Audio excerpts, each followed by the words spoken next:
तो आप सभी का आज की क्लास में स्वागत है ना। आज हम पढ़ने जा रहे हैं क्या, नातेदारी। तो इसकी यदि हम थोड़ी सी पृष्ठभूमि लेके चलें तो बात है कब की, जब ये जो समाजशास्त्र है, समाजशास्त्र का जब विकास चालू होता है, हम जब विकास पढ़ेंगे तो देखेंगे वहाँ की समाजशास्त्र का विकास है जो वो कुछ चरणों पर हुआ है, कुछ चरण थे उसके। ठीक है। तो प्रारंभिक चरण में एक विद्वान हुए जो एक दार्शनिक की हैसियत से बहुत ज़्यादा प्रसिद्ध भी हैं। आप सभी ने उनका नाम सुना ही होगा। उनका नाम अरस्तु है। तो ये बात है लगभग चौथी शताब्दी ईसा पूर्व की। तो उन्होंने एक बात बोली थी, बहुत ही अच्छी बात बोली थी। क्या बोला था उन्होंने? मनुष्य एक सामाजिक प्राणी है। सुना होगा आपने ये कोटेशन। तो बहुत सही बात बोली थी। क्यों बोला था? क्योंकि जहां कहीं भी मनुष्य होगा, समाज तो होगा ही, किसी भी रूप में होगा समाज। और जो मनुष्य है वो समाज में रहकर ही एक दूसरे से अंतः क्रिया करते हुए अपने संबंध स्थापित करता है और अपनी जो भूमिका है उसका निर्वाह करता है। ठीक है। यदि मनुष्य चाहे भी तो वो अकेला अपनी आवश्यकताओं की पूर्ति नहीं कर सकता, ये बात सभी जानते हैं। इसी कारण से वो समाज में रहता है और अन्य व्यक्तियों से पारस्परिक सहयोग के आधार पर संबंध स्थापित करता है। ठीक है। लेकिन जब वो अपनी भूमिका का निर्वाह करता है तो एक प्रश्न ये भी आता है कि वह अपनी भूमिका का निर्वाह कैसे करे, सामाजिक संबंधों को कैसे निभाए, अपने संबंधियों को कैसे संबोधित करे। नातेदारी में इन्हीं सब प्रश्नों पर विचार किया जाता है। ठीक है। कोई व्यक्ति किसी भी पद में रहते हुए अपनी भूमिका का निर्वाह कैसे करे, समाज में किन लोगों से वैवाहिक संबंध स्थापित करे, किन से नहीं करे, ऐसे तमाम प्रश्न होते हैं जो हमारे मन में भी होते हैं, हमारे मन में ना भी हो, कम से कम समाजशास्त्रियों के मन में तो होते ही हैं। नहीं तो समाजशास्त्री यही देखते हैं कि आखिर वे कौन से नियम हैं, आखिर वे कौन से नियम हैं जिन पर, जिनके आधार पर समाज में किसी व्यक्ति की परिस्थिति यानी हैसियत, स्टेटस निर्धारित होती है, उसकी भूमिका निर्धारित होती है। ठीक है। तो ये सब मैंने जो बताया नातेदारी में इसी का अध्ययन किया जाता है। पाता ही समझ में। ठीक है। इसी तरह से हम देखें कि बच्चा जब समाज में जन्म लेता है तो होता क्या है कि उसे संबंधों की एक श्रृंखला प्राप्त हो जाती है। ठीक है। वह परिवार में किसी का पुत्र या पुत्री होगा, ठीक, या भाई बहन होगा, मामा या मौसी होगा, ठीक है, या चाचा या बुआ होगा, लिंग के आधार पे ऐसे ही होगा। ठीक है। उसी तरह से हम देखें कि वही बच्चा जब बड़ा होता है तो आगे चल के क्या होता है कि उसकी जब शादी होती है, वैवाहिक संबंध बनते हैं, तो फिर संबंधों की एक श्रृंखला बन जाती है। ठीक है। अच्छा, जब बच्चा परिवार में रहता है तब परिवार में ही रह के समाजीकरण के द्वारा वह सीखता है कि आगे चल के उसको जो भी संबंध जिसके साथ होगा तो उस भूमिका का निर्वाह कैसे करना है कि नहीं। तो यह सब हिस्सा भी नातेदारी के अंतर्गत आता है। बात आ रही समझ में, है ना? नातेदारी का बैकग्राउंड यही है। इसी तरह से हम देखें कि मूलतः जो पिता होता है वो अपने बच्चे से जैविक संबंध के द्वारा संबंधित होता है, जुड़ा होता है, ऐसे ही होता है। अर्थात कहने का मतलब यह है कि जिसे हम सामाजिक रूप से पिता बोलते हैं वही उसका जैविक पिता या जैविक संबंधी भी होता है। लेकिन यह बात हर एक समाज में लागू नहीं होती है ना। जैसे कि एग्जाम्पल के तौर पे टोडा जनजाति या टोडा छोड़ भी दें, ऐसा समाज जो मात्र सत्तात्मक और बहुपतिक समाज हो, मात्र सत्तात्मक का मतलब समझते हैं कैसा समाज होता है, जहां पर स्त्री है उसकी भूमिका प्रधान होती है ना, उसी को मुखिया के तौर पर देखा जाता है। बहुपति के यानी आप समझ ही गए, जिसके बहुत से पति हों। तो कुछ इस तरह का यदि समाज होगा, वैसे समाज में क्या होता है कि बच्चे का जैविक पिता कौन है उससे ज्यादा महत्व दिया जाता है किस किस पे, कि सामाजिक पिता कौन है। ठीक है, तो मैंने बताया मूलतः क्या होता है, मूलतः तो वही होता है कि बच्चे का जो पिता होता है वो जैविक होता है, लेकिन यहां पर जैविक नहीं, सामाजिक रूप से समूह ने पिता के रूप में किसे मान्यता प्रदान की है वो महत्वपूर्ण हो जाता है। क्लियर है? तो कहने का मतलब यह है कि जैविक संबंध या फिर समाज द्वारा मान्यता प्राप्त जो संबंध हैं उनके आधार पर संबंधों का या भूमिका का निर्वाह कैसे किया जाए, इसके लिए हर एक समाज में एक स्पष्ट निर्धारक व्यवस्था होती है। ठीक है, और इसी व्यवस्था के आधार पर संबंध व्यवहार है उनको दिशा निर्देश मिलता है। बात आ रही समझ में? क्लियर है? तो संबंधों का यही आधार या यही निर्धारक व्यवस्था क्या कहलाती है? नातेदारी कहलाती है। ठीक है, तो ये जो नातेदारी व्यवस्था है ये सामाजिक संबंधों की सार्वभौमिक व्यवस्था है, या हम ऐसे कह सकते हैं ये एक व्यवहार की प्रणाली है। और ये प्रणाली कैसी है? सार्वभौमिक है। सार्वभौमिक का मतलब क्या हुआ कि ऐसा कोई समाज हो ही नहीं सकता जहां पर नातेदारी व्यवस्था ना हो। है कि नहीं? समाज है, सामाजिक संबंध होंगे। सामाजिक संबंध किनके बीच में होंगे? भाई सामाजिक संबंध नातेदारों के बीच में ही तो होंगे। ठीक है, तो ऐसे बहुत से विद्वान हुए जिन्होंने नातेदारी व्यवस्था के स्वरूप को समझने के लिए अपने अपने स्तर पर अध्ययन किए। जैसे कुछ का नाम आप जानते होंगे, रेडक्लिफ ब्राउन हो गया, चार्ल्स विनिक हो गया, ठीक है, मिल्टन सिंगर हो गए, मेलेनोवेस्की हो गए और रॉबिन फॉक्स हो गए। ऐसे तमाम समाजशास्त्री जिन्होंने नातेदारी पर काफी गहराई से अध्ययन किया। ऐसी बात नहीं कि भारतीयों में ऐसे समाजशास्त्री नहीं हुए, विद्वान हुए, वहां पर भी ऐसे अपन को विद्वान मिल जाते हैं। एग्जाम्पल के तौर पे हम देखें तो आपने एरावती कर्वे का नाम सुना होगा, है ना। एस.सी. दुबे या श्यामचरण दुबे हो गए, वे हैं। फिर कपाड़िया, के.एम. कपाड़िया हो गए, एम.एन. श्रीनिवास हो गए। ठीक है, एक अच्छा सा नाम है ऑस्कर लेविस हो गए। ये कुछ भारतीय समाजशास्त्री हैं जिनके नातेदारी के जो अध्ययन है बड़े ही महत्वपूर्ण हैं।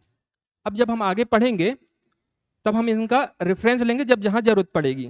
ठीक है, वैसे आपने, अगर आपने नहीं पढ़ा है परिवार वाला स्टार्टिंग से, तो स्टार्टिंग यहीं से होती है। इनके कुछ मैंने जो नाम लिए वो नाम वहीं से आ जाते हैं, है ना। तो जैसे कि आप जैसे अभी 20 से आ रहे हैं तो ये जो समाजशास्त्री के नाम है परेशान कर रहे होंगे, लेकिन जब शुरुआत से पढ़ेंगे आप तो ये बार बार आएंगे, इतने बार नाम आएंगे। जैसे कि हिस्ट्री में अकबर बीरबल हो गए, है ना, तो परेशान होने की जरूरत नहीं है। अब हम समझेंगे क्या कि वास्तव में नातेदारी जो व्यवस्था उसका अर्थ क्या होता है और विद्वानों ने इसे किस तरह से परिभाषित किया है। ठीक है, तो चलिए देखते हैं।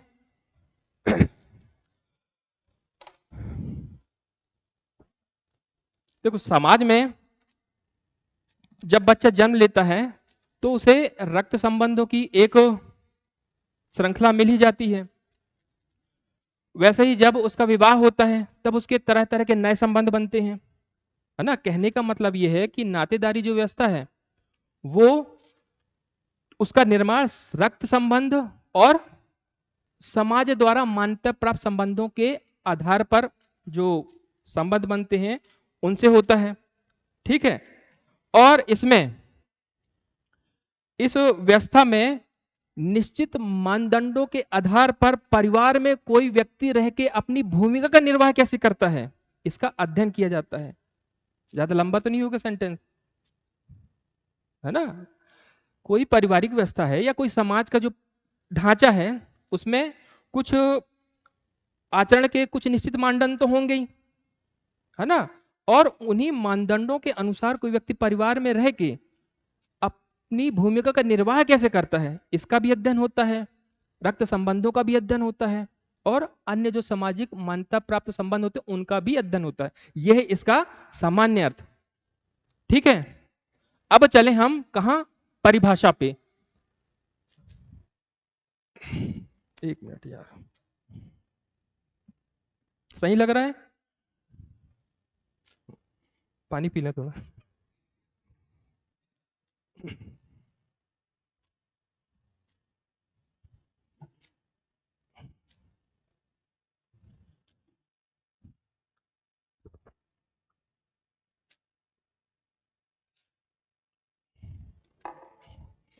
तो देखिए, हम देखने जा रहे हैं परिभाषाएं।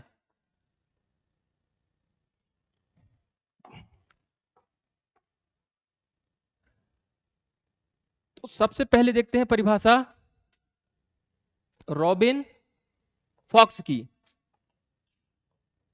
जहां समझ में ना आए मुझसे पूछ लेना क्या लिखा है ना। अब इतना जमा के नहीं बनेगा। तो देखो, इन्होंने बड़ी आसान परिभाषा बताई। क्या बताई? कि जो नातीदारी होती है वो कुछ स्वजनों के मध्य स्थापित होने वाले संबंध हैं। ठीक है, तो इन्होंने बोला कि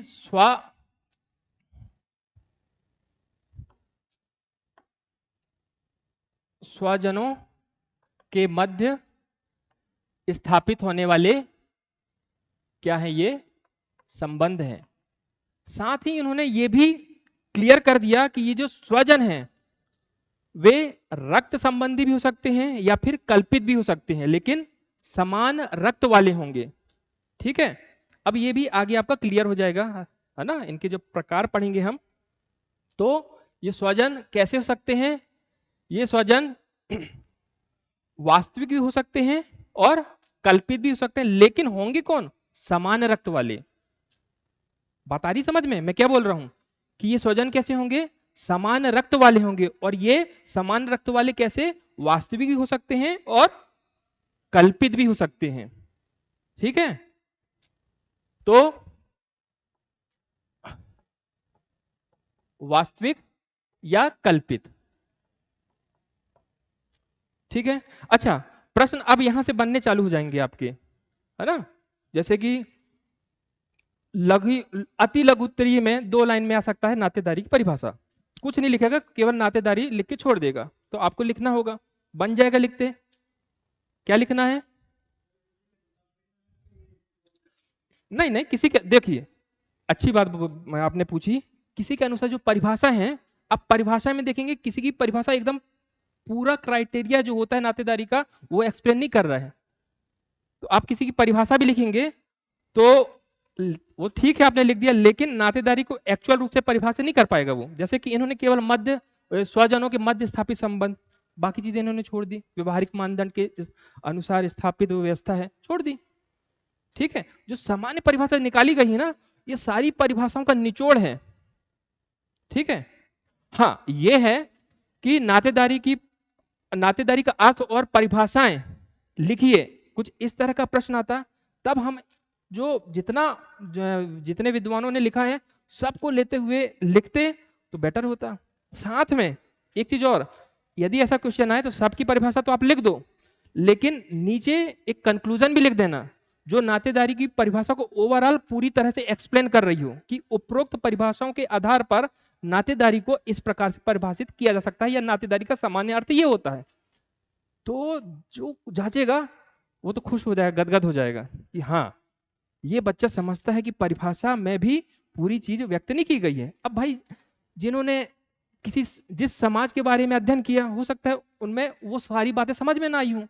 किसी ने दूसरे समाज का अध्ययन किया, ये समाजशास्त्री सब मिलके काम थोड़ी ना कर रहे हैं, सब अलग अलग काम कर रहे हैं, अलग अलग क्षेत्र में, अलग अलग जनजातियों के बीच में। तो मैंने बताया ना कि हर एक जो जनजाति होती है या हर एक समाज होता है वो अपने आप में विशिष्ट होता है। आगे चल के आपको ये समझ में आएगा कि नातेदारी जो व्यवस्था है ये विशेषता भी है कि नातेदारी व्यवस्था में विशिष्टता होती है। विशिष्टता मतलब ये है कि हर एक समाज की एक अपनी अलग क्या होगी, आचरण की व्यवस्था होगी, उसके मानदंड अलग होंगे। ठीक है, जब हम नातेदारी की रीतियां पढ़ते हैं तब वहां पर अच्छे समझ में आ जाता है। जितने समाज उतनी ही नीतियां, उतनी ही व्यवस्था। क्लियर है? तो ये थी रॉबिन फॉक्स की परिभाषा, समझ में आ गई। अब दूसरी परिभाषा हम देते हैं किसकी, चार्ल्स विनिक की। तो इन्होंने क्या बोला कि नातेदारी संबंध के अंतर्गत समाज में समाज द्वारा मान्यता प्राप्त वे सभी संबंध आ जाते हैं जो या तो अनुमानित हो या फिर वास्तविक हो। ठीक है, तो इन्होंने क्या बोला कि एक शब्द में समाज द्वारा मान्यता प्राप्त सभी संबंधों को इन्होंने नातेदारी के अंतर्गत काउंट किया। ठीक है, अब चलें अगली परिभाषा डॉक्टर रिवर्स की। तो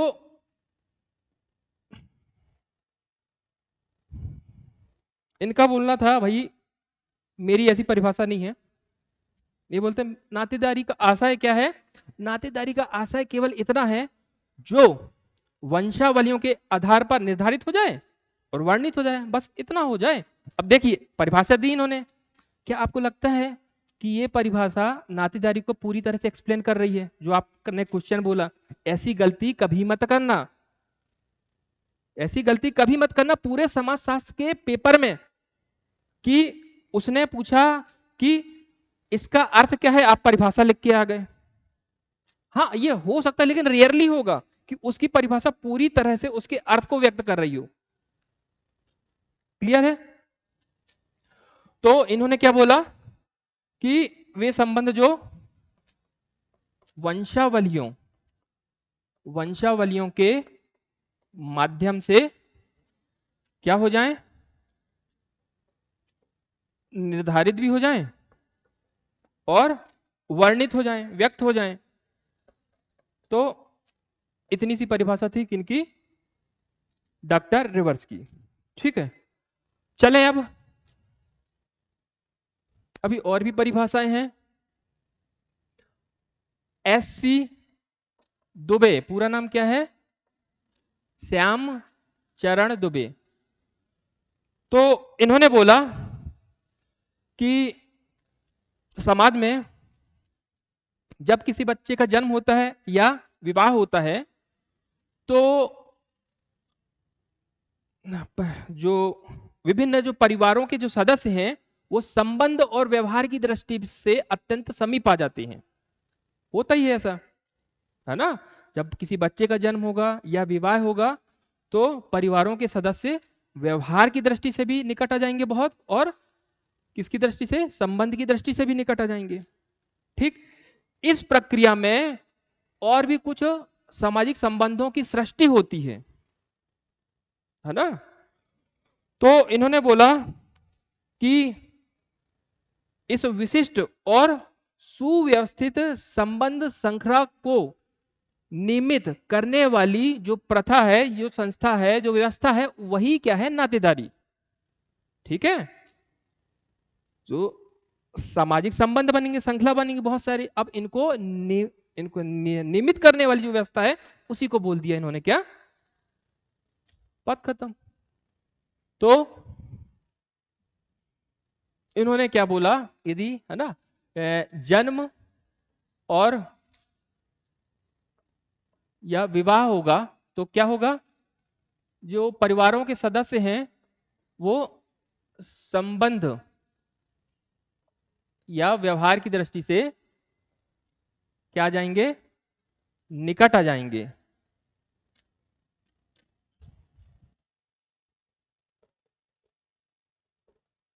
जब निकट आ जाएंगे तब बनेगी संबंधों की श्रृंखला, संबंध श्रृंखला का निर्माण होगा और इसी श्रृंखला को नियमित करने वाली या नियामक जो व्यवस्था है वही है क्या? नातेदारी। यह है इनकी परिभाषा, है ना। अभी और भी हैं।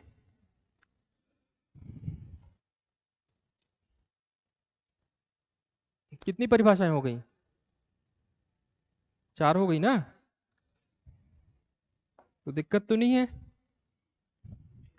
ना। अब देखें रेडक्लिफ ब्राउन, नाम सुना होगा। तो रेडक्लिफ ब्राउन जो है, इन्होंने भी नातेदारी की अपनी एक परिभाषा दी है। परिभाषा क्या दी है कि सामाजिक उद्देश्यों के लिए स्वीकृत वंशक्रम, सामाजिक, इन्होंने बोला कि सामाजिक उद्देश्यों के लिए स्वीकृत वंशक्रम जो हैं, और यही वंशक्रम क्या है? सामाजिक व्यवस्था के प्रथागत आधार होते हैं। इन्हीं को ही बोला है नातेदारी व्यवस्था। ठीक है। एक परिभाषा और है, जीपी, कौन है, फ्रायड नहीं, मर्डाक, है ना, जीपी मर्डाक, इनकी भी एक परिभाषा है। बड़ी छोटी सी परिभाषा है। परिभाषा को लेके कहीं कोई दिक्कत तो नहीं कि इन्होंने जो भी बोला है इसका मतलब क्या है ना। यदि परिभाषा कोई भी ऐसा समझ में ना आए तो पूछ लेना। तो सिर्फ इतना याद रखें कि सामाजिक उद्देश्यों के लिए स्वीकृत वंशक्रम, और जो कि क्या होते हैं, सामाजिक व्यवस्था के प्रथागत आधार होते हैं, या सामाजिक संबंधों के प्रथागत आधार भी होते भी हैं वंशक्रम। ठीक है। वंशक्रम नातेदारी का बड़ा ही निकट का संबंध है। आगे जैसे जैसे आगे बढ़ेंगे तो सारी चीजें क्लियर भी होते जाएंगी आपकी। तो मर्डॉक ने बोला कि संबंधों की ऐसी संरचनात्मक व्यवस्था, संबंधों की ऐसी संरचनात्मक व्यवस्था जिसमें जो व्यक्ति हैं वो एक दूसरे से जटिल अंतर संबंधों से बंधे होते हैं, उसे नातेदारी बोल दिया उन्होंने। ऐसी होता है नातेदारी में, व्यक्ति एक दूसरे से जटिल अंतर संबंधों से बंधे होते हैं, संबंधों से बंधे होते को उन्होंने एक नाम दे दिया। ठीक है। तो इन्होंने बोल दिया कि ऐसी संरचनात्मक व्यवस्था जिसमें जो व्यक्ति हैं वो जटिल अंतः संबंधों से बंधे होते हैं। तो ये हुई लगभग परिभाषाएं, इतनी काफी है ना। किसी बुक में इससे ज्यादा नहीं मिलेंगी, है ना। अपने कंटेंट में भी शायद कोई समस्या हो। हाँ, मत करिए, एक दो कर लीजिए। मैंने 6 बता दी। आपके कंफर्ट जोन में जो परिभाषा लगती है कि हाँ ये बढ़िया है, यूज कर लूंगी मैं, कर लूंगा मैं, आप कर लीजिए याद। नहीं नहीं नहीं पूछी जाएगी, नहीं पूछी जाएगी, मैं गारंटी लेता हूं। किसमें?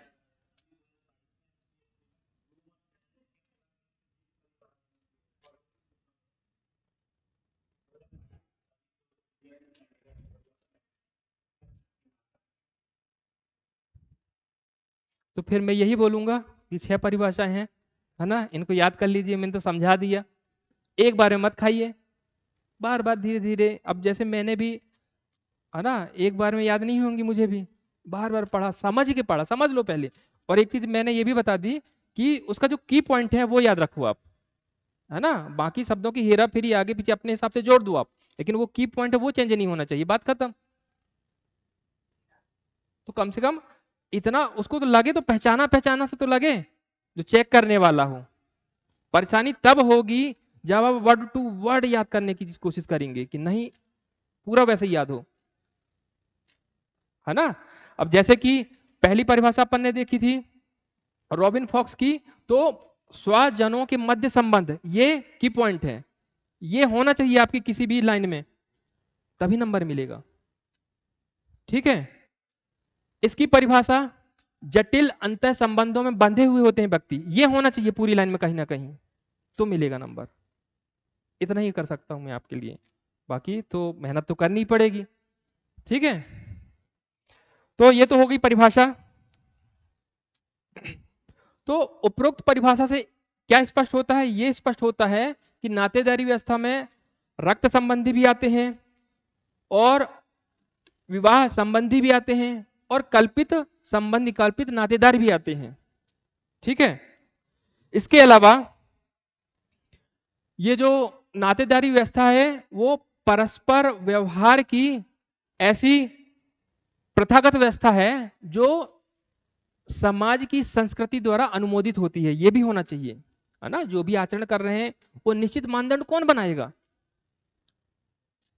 समाज बनाएगा। अब मानदंड बना दिया मतलब उस व्यवहार को उन्होंने अनुमोदित कर दिया कि इस मानदंड पे आपका व्यवहार होना चाहिए, बात खत्म। क्लियर है? तो आपकी परिभाषा यदि सामान्य अर्थ यदि आए तो क्या क्या चीजें होनी चाहिए? एक तो संबंधों की बात नातेदारी में, दूसरी चीज क्या कि वो एक नियामक व्यवस्था ये आनी चाहिए। ठीक है, व्यवहार की एक नियामक व्यवस्था है। ठीक है, बात आ रही समझ में? अब लिख लोगे, है ना। तो अब क्वेश्चन का दायरा यहां पर बढ़ जाता है। क्वेश्चन ये आ सकता है, अभी अति लघुत्तरी से अब लघुत्तरी 61 में आ सकता है, नातेदारी का अर्थ स्पष्ट करते हुए इसकी परिभाषाएं लिखिए, ऐसा आ सकता है। क्लियर है? चलें आगे। अब देखते हैं क्या कि इतना सब कुछ हमने पढ़ लिया, इनके आधार पर नातेदारी की क्या क्या विशेषताएं हमें दिखाई देती हैं। तो कुछ विशेषताएं तो अब आप खुद ही बता देंगे या मैं बताऊंगा तो समझ में आ जाएगा, आप उसको कोरिलेट कर पाएंगे कि हाँ यहां से आई ये परिभाषा। जैसे कि पहली विशेषता मैं बोल सकता हूं क्या, नातेदारी की पहली विशेषता सार्वभौमिकता है। आदिम समाज से लेके सभ्य समाज तक आप किसी भी समाज में जाएंगे तो नातेदारी व्यवस्था को वहां देखा जा सकता है। ठीक है, तो पहली जो विशेषता है वो है सार्वभौमिकता, यूनिवर्सलिटी। इसको आप ना एक्सप्लेन कर लेंगे, सार्वभौमिकता। दूसरी चीज ये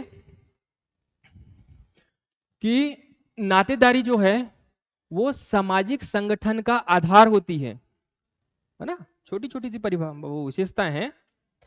तो सामाजिक संगठन का आधार। तीसरी विशेषता बोल सकते हैं, मैंने बताया था कि नातेदारी व्यवस्था हर एक समाज की एक विशिष्ट व्यवस्था होती है, मतलब इसमें विशिष्टता का गुण पाया जाता है। विभिन्न समाजों में भिन्न भिन्न नातेदारी व्यवस्था होती है। क्लियर है? तो तीसरी विशेषता हो गई विशिष्टता।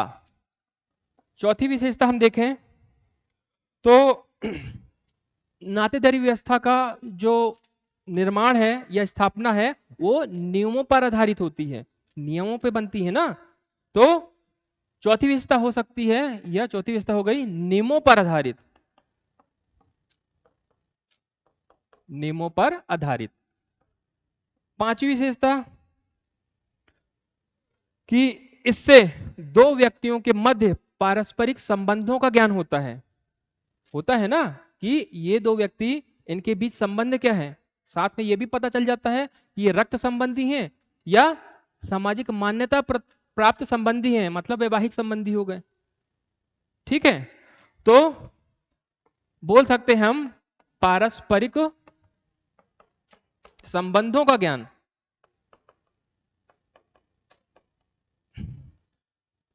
छठी विशेषता ये है इसकी कि यहां पर रक्त संबंध का मतलब ये नहीं होता कि वो वास्तविक रक्त संबंधी हो।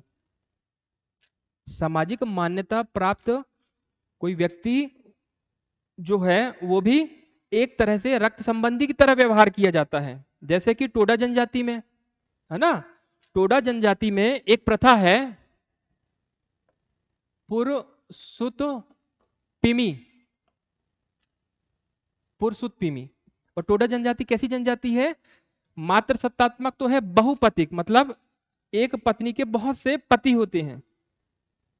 क्लियर है? टोडा जनजाति वही दक्षिण भारत नीलगिरी पर्वत, है ना, भैंसा संस्कृति पाई जाती है उसमें। संस्कृति पढ़ेंगे तब देखेंगे।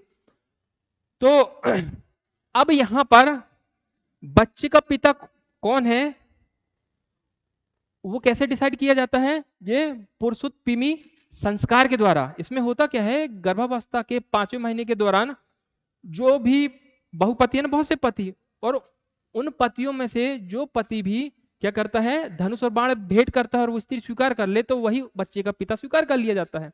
अब ये पिता जो स्वीकार किया गया है, जरूरी नहीं कि बच्चे का जैविक संबंधी भी हो, लेकिन यहां पर जैविक संबंध को मान्यता नहीं दी गई। किसको मान्यता दी गई?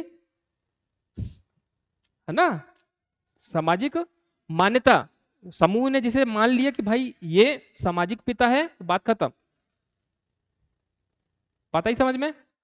तो वही कि रक्त संबंधी का मतलब अनिवार्य रूप से ये नहीं होता है कि वो उसका जैविक संबंधी हो, तो ये भी एक विशेषता हो गई। क्लियर है? यदि स्कोप हो तो आप टोडा जनजाति का ये जो एग्जाम्पल है ये दे सकते हैं। यदि स्कोप ना हो, क्योंकि 60 शब्द बहुत कम होते हैं।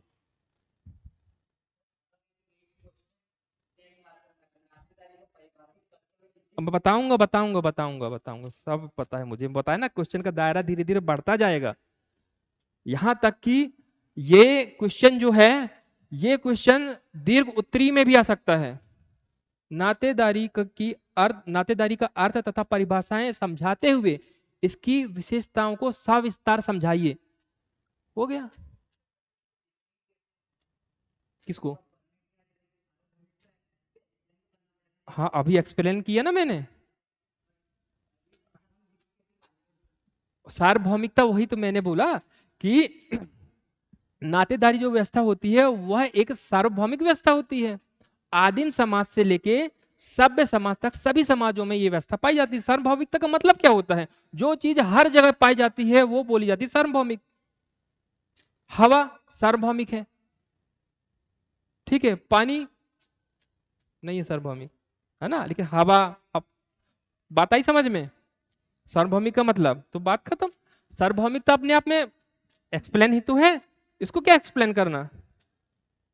सार्वभौमिकता का मतलब ही मैंने लिख दिया कि नातेदारी व्यवस्था हर एक समाज में पाई जाती है, बात खत्म, एक्सप्लेन हो गया। और अच्छे से एक्सप्लेन करना है तो आदिम समाज से लेके सभ्य समाज तक सभी समाजों में ये पाई जाती है, और अच्छे से एक्सप्लेन हो गया।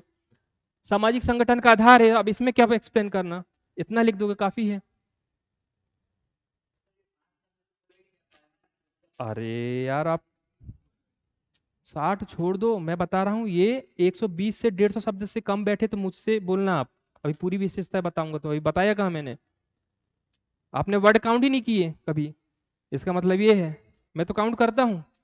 जैसे कि उस दिन पढ़ाया था मैंने, तो 3 विशेषताएं बताई थी, घर में जाके गिना मैंने शब्द, 60 से भी ज्यादा थे वो। और ये जितनी विशेषता है ये कम से कम 150 जो वर्ड हैं इतने हो जाते हैं, आपको कटौती करनी पड़ेगी इसमें। तो बात आई समझ में? नियमों पे आधारित पारस्परिक संबंधों का ज्ञान होता है, और अब अनिवार्यता रक्त संबंध वास्तविक नहीं होते, है ना? क्लियर है? सातवीं विशेषता हम ये देख सकते हैं कि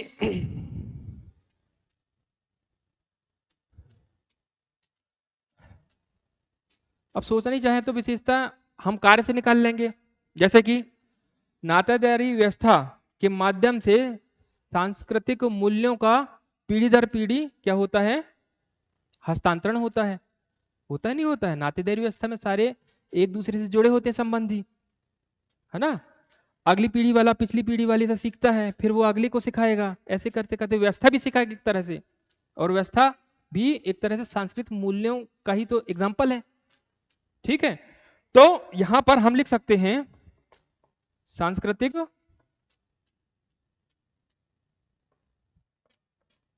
मूल्यों का हस्तांतरण। कितनी होगी? 7 विशेषताएं हो गई। और सोचें, एक विशेषता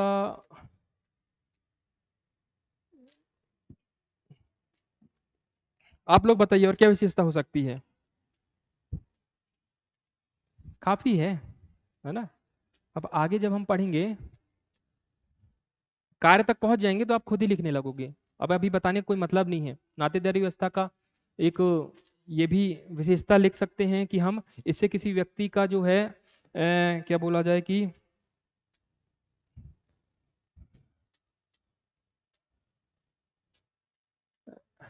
वो जो सामाजिक दायरा वो व्यापक हो जाता है, बहुत सारे नातेदार जुड़ जाते हैं। ठीक है, हो जाता नहीं व्यापक,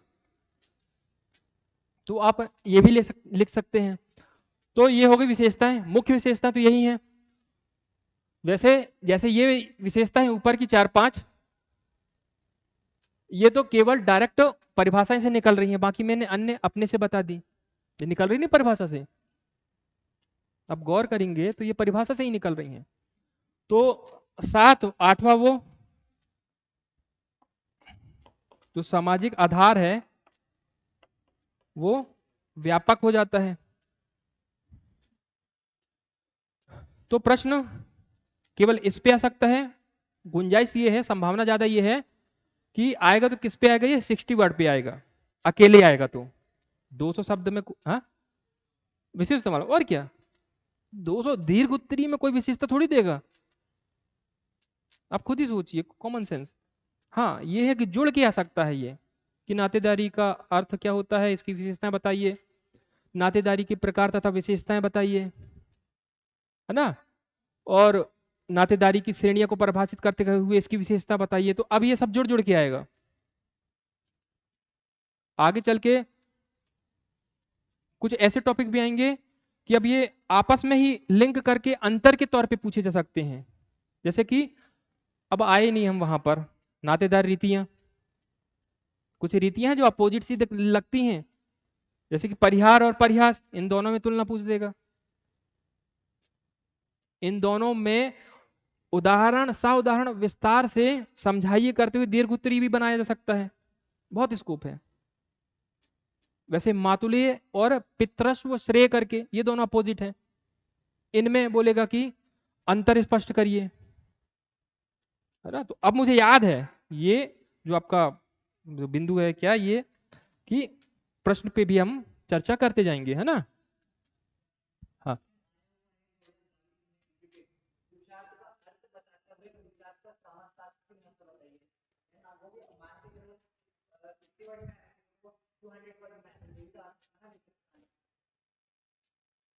आ सकता है, तो फिर इतना मैंने जो बता दी तो आप इसको एक्सटेंड करेंगे तो भी आ जाएगा। अब कोशिश करिए जाके। सार्वभौमिकता, इसी को आप लिखिए जरा, कितने शब्द होते हैं? 8 है, 10-10 शब्द, तो 50 के आसपास तो यही हो गए होंगे। सार्वभौमिकता को आप एक्सप्लेन करोगे, सामाजिक संगठन का आधार है, आप इसको थोड़ा सा और एक्सप्लेन कर सकते हैं कि जिस तरह से विवाह किसी समाज के लिए एक आधारभूत स्तंभ होता है, उसी तरह से नातेदारी भी क्या है, सामाजिक संगठन का आधार है। ठीक है, प्रत्येक समाज में इसकी महत्वपूर्ण भूमिका होती है। आप खींचिए ना, कितना खींचेंगे। अब किसी मुझसे पूछ, किसी बुक में नहीं मिलेगी आपको विशेषताएं इतनी, वो तो मैंने खींच खींच के ढूंढ ढूंढ के ले आया हूं यहाँ पर। 3, कहीं 4, कहीं 5, अब मैं यहाँ 8-9 कर तो दिया, जब उन्होंने नहीं सोचा, है ना। तो उसको भी तो दिखना चाहिए विशेषता है, किसी बुक में है करके इतनी विशेषता 11-12 करके, तो वो देखे अच्छे से दे भी, मिलेंगे ही नहीं। लेकिन फिर भी आप एक्सप्लेन कर सकते हो, है ना। नियमों पर आधारित है, आप नियम बता सकते हैं। नातेदारी रीतियां हैं, इनका थोड़ा सा आप क्या कर सकते हैं वहां पर, एक यहाँ उनके बारे में लिख सकते हैं। ये भी क्या है, नियामक रीतियां ही तो है, नियामक जो है वो मानदंड ही तो है। स्कोप है? और बताऊं, समझाऊं और आगे समझाऊं, 200 शब्दों में पहुंचा ही दूं, है ना? वैसे मैंने सोचा नहीं है कि 200 शब्दों में आएगा, फिर भी आप पूछ रहे हैं तो मैं बता रहा हूं कि आप एक बार ये टॉपिक खत्म तो कर लीजिए शांति के साथ, उसके बाद जब सोचेंगे कि 200 शब्दों में लिखना है तो लिख लेंगे आप, बहुत सारी लिंक मिलेंगी। अब यहां पर आ, इस मतलब थोड़ा सा ये 2-3 लाइन को आगे वाला जो कॉन्सेप्ट है उससे लिंक करा के बताऊंगा तो समझ में नहीं आएगा आपको, है ना? इसलिए थोड़ा सा रुक जाएं आप। इसमें एक विशेषता ये भी आप लिख सकते हैं कि नातेदारी व्यवस्था में रक्त संबंधी और विवाह संबंधी दोनों ही आते हैं। कल्पित नातेदारी व्यवस्था आते हैं तो रक्त संबंधी कौन होते हैं, आप थोड़ा सा एक्सप्लेन कर दें उसको, थोड़ा सा एक्सप्लेन कर दें। विशेषता विशेषता ही तो है, वो भी तो बता सकते हैं। तो शब्दों का जो दायरा है वो बढ़ते जाएगा आपका। ठीक है, चलें आगे। किसका? विशिष्टता। विशिष्टता का मतलब बस ये है कि हर एक जो समाज है उसकी एक अपनी विशिष्ट नातेदारी व्यवस्था होती है। विशिष्टता का मतलब यह है कि इस समाज में जो नियम प्रचलित है नातेदारी के, वही नियम as it is copy paste दूसरे में नहीं होंगे, कुछ ना कुछ तो अलग होगा। यह है विशिष्टता हर एक समाज में। समाज तो छोड़ तो क्या बोला जाए कि एक भौगोलिक क्षेत्र से दूसरे भौगोलिक क्षेत्र में जाएंगे तो वहां पर पूरी जो व्यवस्था है वो आपको परिवर्तित दिखाई देगी। शहरों में देखें तो कुछ ज्यादा मॉडर्न व्यक्ति मिलेंगे, संबंधों में थोड़ा सा क्या मिलेगा, खुलापन मिलेगा। शहर में भी आप देखेंगे कि कुछ जो आउटसाइड के कुछ झोड़ी झोपड़ी पट्टी वाले हैं वहां पर कुछ दूसरे तरह के मिलेंगे। तो हर एक समाज में उनकी एक अलग विशिष्ट नातेदारी व्यवस्था होती है। कहने का ये मतलब, विशिष्टता का ये मतलब है उनकी एक अलग पहचान है, उनके अलग अपने अपने नियम है जो अन्य किसी से अलग हैं। मतलब पूरे अलग नहीं, लेकिन बहुत सारे नियम है तो कॉम्बिनेशन तो अलग हो सकता है। ये 10 नियम है, इन 10 नियम में से 3 ये वाले इन पे अप्लाई होते हैं, 3 वो वाले अप्लाई होते हैं। हो सकता है इन 3 में से एक एक दोनों में हो, लेकिन कॉम्बिनेशन तो अलग हो गया, विशिष्टता तो हो गई। ठीक है। रंगों में जैसे विशिष्ट मतलब विशिष्टता हम दे सकते हैं कि रंग वही हो लेकिन थोड़ा सा कॉन्ट्रास्ट किसी का ज्यादा हो जाए, थोड़ा कम हो जाए, विशिष्टता तो हो गई, अलग तो हो गया ना। तो वही चीज है विशिष्टता का ये मतलब कि हर एक समाज की अपनी एक विशिष्ट या अलग नातेदारी व्यवस्था होती है। तो विशिष्टता का ये मतलब है। और कोई? बिल्कुल होती है, समाज समय के साथ साथ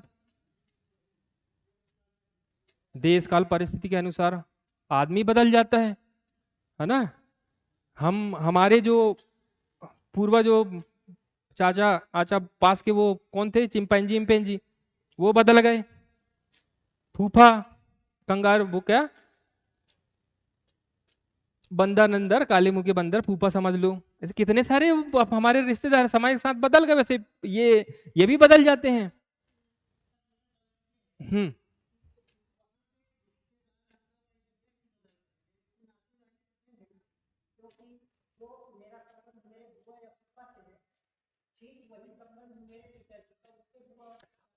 बिल्कुल। एक एक एक एक मिनट, मैंने नातेदारी को स्पष्ट करते हुए बताया था क्या? ये नातेदारी सामाजिक संबंधों की व्यवहार प्रणाली है। मैं इसकी बात कर रहा हूं।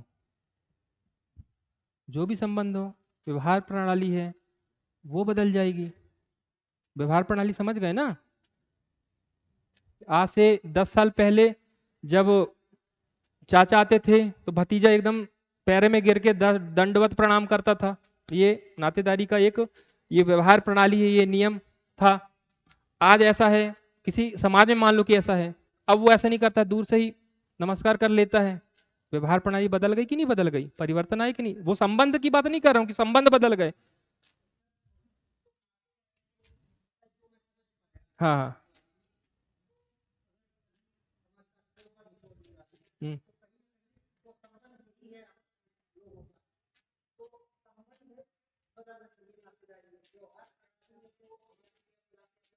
संबंध नहीं बदल सकते भाई, संबंध नहीं, संबंधों की व्यवहार प्रणाली है नातेदारी व्यवस्था।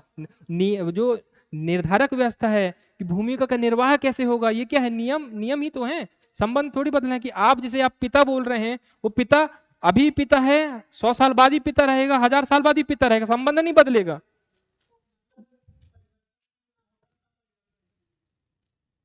संबंध अब व्यवहार प्रणाली परिवर्तनशील हो सकती है भाई, संबंध थोड़ी। वो, हाँ, नातेदारी परिवर्तनशील हो तो गई ना। मैं नहीं समझा, आपका क्वेश्चन नहीं समझ पा रहा हूं मैं, आप समझे।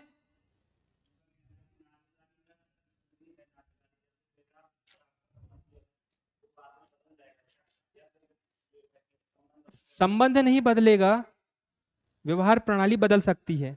जरूरी नहीं है बदल ही जाए, बदल सकती है समय के साथ। हम्म, हाँ, हाँ, हाँ, बदल रहा है। हम्म, नातेदारी की व्यवहार प्रणाली बदल गई तो नातेदारी में परिवर्तन आ गया ना, तो व्यवहार प्रणाली जो है, व्यवहार प्रणाली नातेदारी प्रथा का ही तो हिस्सा है, उसमें भी तो परिवर्तन आ गया। जब व्यवहार बदल गया, मानदंड बदल गए, तो नातेदारी व्यवस्था भी बदल गई, संबंध वहीं की वहीं है। ठीक है, अभी भी सर नहीं आई बात समझ में? नहीं आई तो कोशिश करेंगे, मिल के कोशिश करेंगे, बताओ, चलें आगे, है ना, चले। तो ये शब्द याद रखना, संबंधों की व्यवहार प्रणाली है जो कि प्रथागत मान्यताओं पर आधारित होती है ना। कुछ ऐसे शब्द हैं, टर्मिनोलॉजी हैं, जो बार बार इस्तेमाल होंगे, क्योंकि हर एक सब्जेक्ट की अपनी लैंग्वेज होती है, इसकी भी कुछ मात्रा में, मतलब 19वीं लैंग्वेज तो है। ठीक है, तो चलें आगे, विशेषताएं हो गई ना, कुछ पूछना तो नहीं है, ले जाऊं आगे। अरे, अब देखेंगे हम नातेदारी के प्रकार।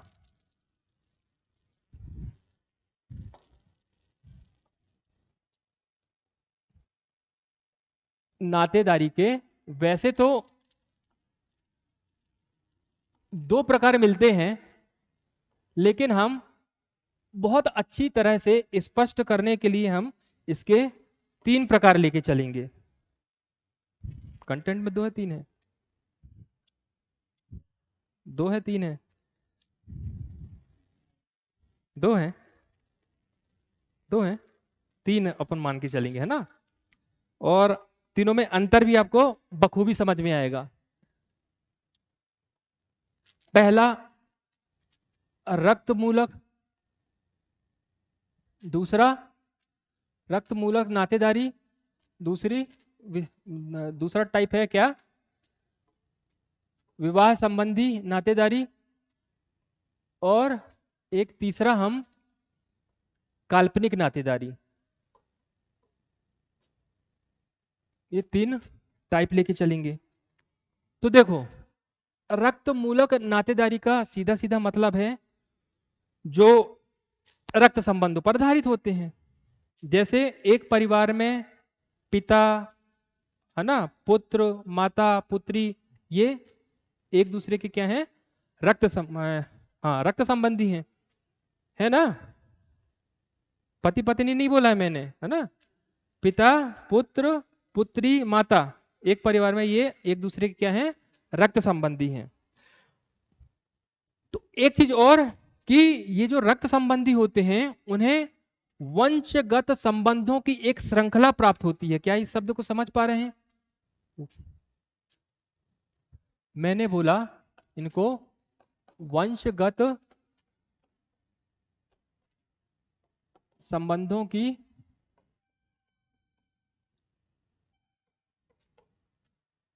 श्रृंखला प्राप्त होती है।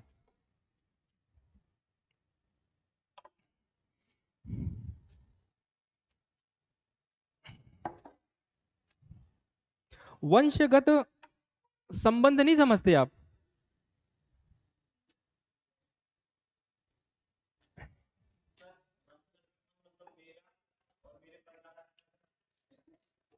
हाँ, ये एक ही वंश के तो होंगे, जैसे कि सूर्यवंशी हो गए, ये वंश एक हो गया, वंश है। अब इस परिवार में जो भी रक्त संबंधी पैदा होगा वो सूर्यवंशी तो कहलाएगा। वही तो बोल रहा हूं मैं कि वंशगत, और अच्छे से क्लियर करें तो रक्त संबंधियों को वंशगत संबंधों की एक श्रृंखला प्राप्त होती है, वंशगत श्रृंखला से जुड़े होते हैं, ये ज्यादा ठीक है ना। वंशगत संबंधों की श्रृंखला से जुड़े होते हैं। अब बात आई समझ में? और इसी आधार पर इनको परिवार की सदस्यता तो मिलती ही है, साथ में इनको प्रास्थिति यानी स्टेटस भी मिलता है, हैसियत कि अब ये क्या कहलाएंगे, फूफा कहलाएंगे, बाप कहलाएंगे, मौसा कहलाएंगे, क्या कहलाएंगे, तो वो परिस्थिति हो गई। और उत्तराधिकार आदि भी प्राप्त होते हैं, होता है ऐसा।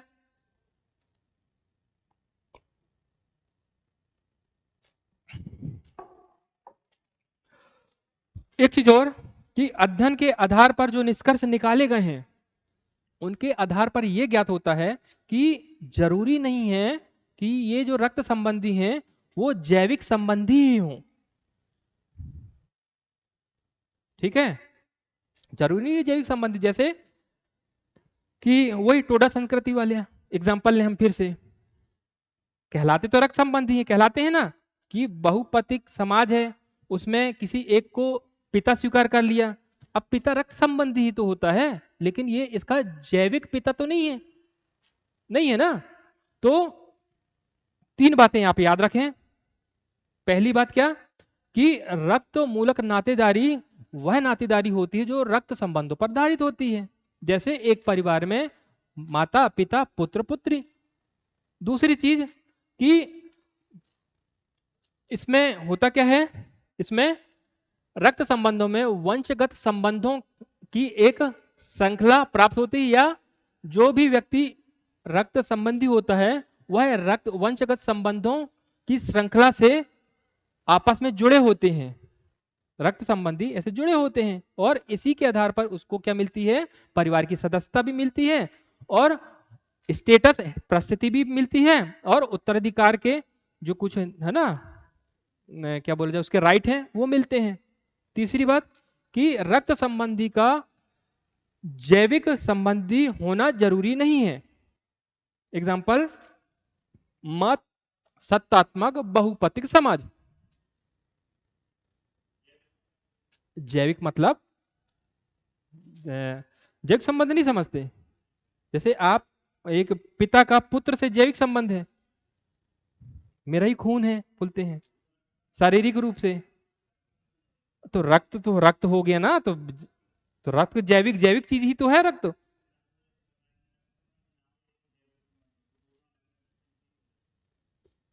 जैविक संबंध की, ऐसा बोलूं मैं, जैविक संबंध की संबंधी की तरह ही माना जाता है, तो बात ठीक है। जैसे कि उन पतियों में से किसी एक को पिता स्वीकार कर लिया, अब पिता और पुत्र का संबंध बन गया, ये तो रक्त संबंध ही है ना, तो उसको एज ए रक्त संबंधी लिया जाता है फिर। तो मैंने बोला वास्तविक जैविक संबंधी हो ये आवश्यक नहीं है, वही बोलो ना काल्पनिक, अभी मैं आऊंगा यहां पर तो क्लियर हो जाएगा। यहां पर देखो थोड़ा सा अंतर क्या आ रहा है कि जैसे वो बहुपतिक जो पति है, पति भले जैविक पिता ना हो लेकिन परिवार का सदस्य तो है ना, है कि नहीं, काल्पनिक सदस्य तो नहीं है, ये अंतर आ जाता है।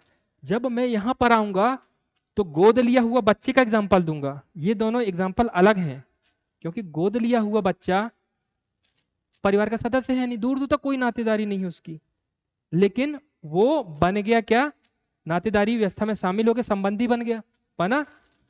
अब उसके वही उत्तरदायित्व और वही अधिकार होंगे जो वास्तव में किसी पुत्र के होते हैं, डिफरेंट हो गया कि नहीं?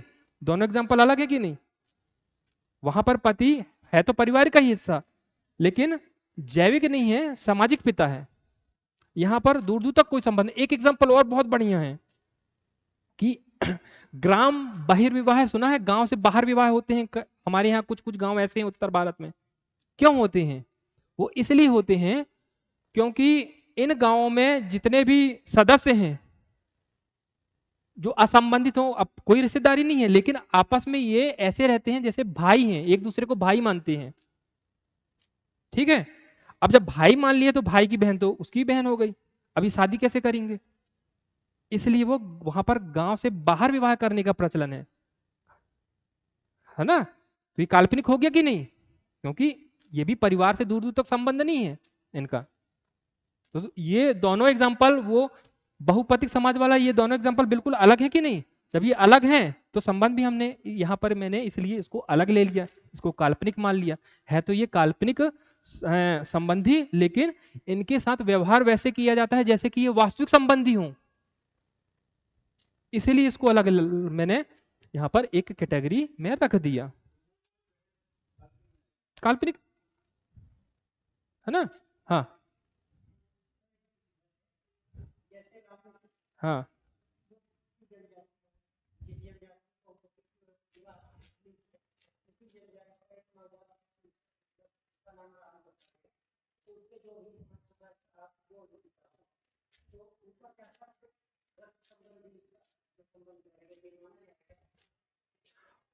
देखिए, पिता का तो मैं चारों को पिता नहीं बोलेगा, तो सामाजिक पिता बोलने का क्या मतलब है? मान्यता देने का, वो संस्कार करने की क्या जरूरत है? ऐसा तो नहीं कि सारे के सारे पांच छह पिता मतलब पति हैं, सारे के सारे धनुष बाण लेके आ गए तो बोलेंगे हाँ सारे के सारे दे दो, किसी एक का स्वीकार करेगी वो? अब आप बोलेंगे वो क्या कहलाएंगे? हाँ हाँ, समझ गए आप? हाँ।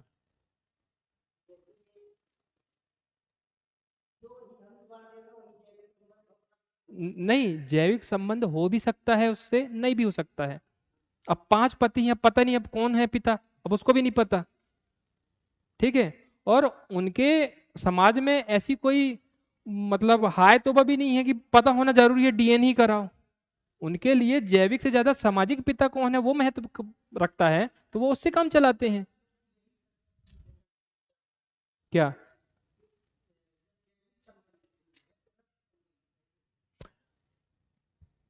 रक्त संबंध है नहीं, लेकिन वो उस कैटेगरी में आ गया, उस कैटेगरी में आ गया, पिता पुत्र की कैटेगरी रक्त संबंधी की कैटेगरी में, है ना? कहलाएंगे तो वो रक्त संबंधी वैसे ही ट्रीट किया जाएगा ना भाई। उसको बोलेगा पापा पापा, अब पापा उसको वैसे ही तो दुलारेगा, गोदी में घुमाएगा जैसे सही में उसका बाप है। रक्त संबंधी की तरह ट्रीट किया जाएगा ना उसको। तो कैटेगरी उसकी कहां पहुंच गई? पिता पुत्र वाली, मतलब रक्त संबंधी वाली कैटेगरी में।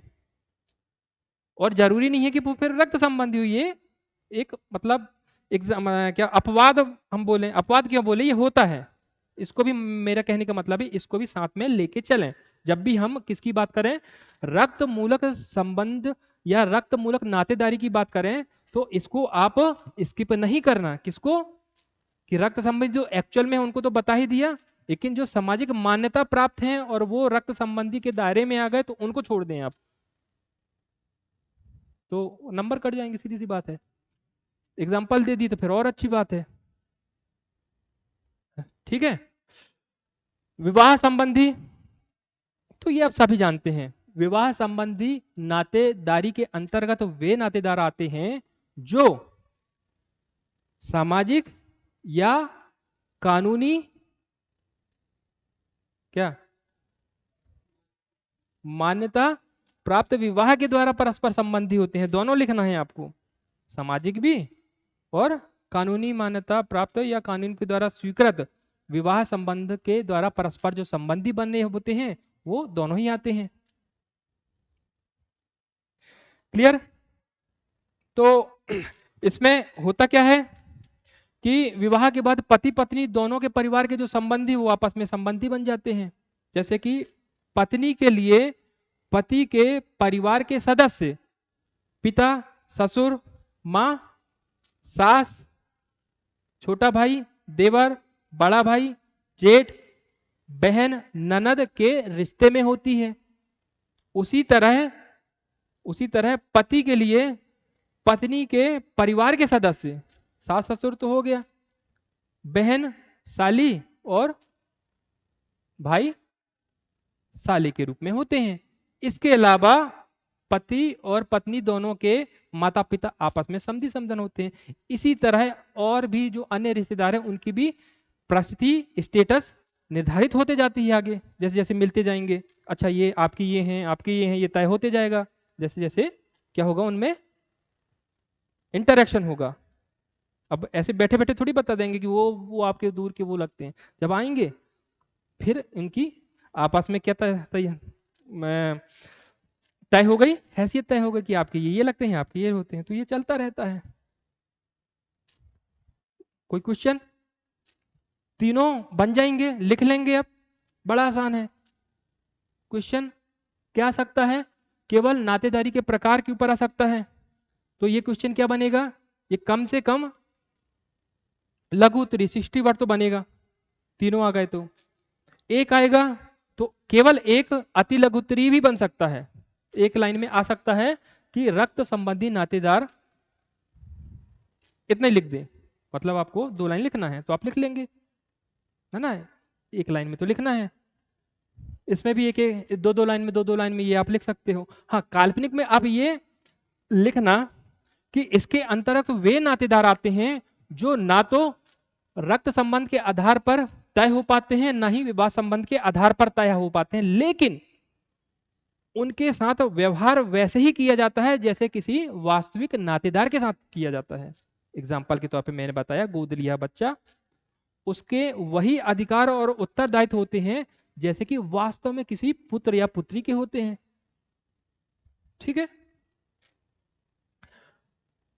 दीर्घ उत्तरी में आना है तो इन तीनों को लेके नातेदारी का अर्थ स्पष्ट करती है, ये बन सकता है। बहुत मटेरियल हो गया लिखने के लिए, हो सकता है कि नहीं हो सकता है? तो नातेदारी के प्रकार समझ में आई बात? कुछ पूछना हो अभी तक की चर्चा में, जितना भी पढ़ा है हमने, कुछ भी नहीं पूछना, सब समझ में आ गया? नहीं हो सकता ऐसा। कोई क्वेरी, कोई डाउट? आगे चलूं? अब हम देखने जा रहे हैं नातेदारी की श्रेणियां। हाँ हाँ, इन सबको सामाजिक, हाँ ये विवाह हो रहा है तो विवाह में तो मैंने पहले ही बोल दिया, सामाजिक, ये समाज द्वारा या फिर कानून द्वारा मान्यता प्राप्त विवाह हो तो सामाजिक मान्यता तो सब जगह है। नातेदारी व्यवस्था ही ऐसी है जो समाज द्वारा मान्यता प्राप्त नियामक जो व्यवस्था है उस पर आधारित है कि नहीं?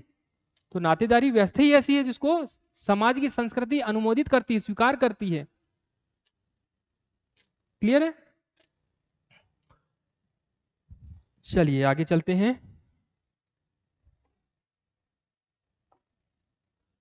नातेदारी, है ना, इसमें एक शब्द या एक लाइन ये जरूर लिख लेना, भूल जाओगे, कि इसके अंतर्गत वे नातेदार आते हैं जो ना तो रक्त संबंध के द्वारा ना ही विवाह संबंध द्वारा तय हो पाती है ना, वे नातेदारी आती है। लेकिन व्यवहार कैसे किया जाता है? जैसे कि वास्तविक नातेदार हों। ठीक है, बाकी तो ये लिख ही लोगे, है ना, कोई बड़ी बात है ही नहीं। चलें आगे।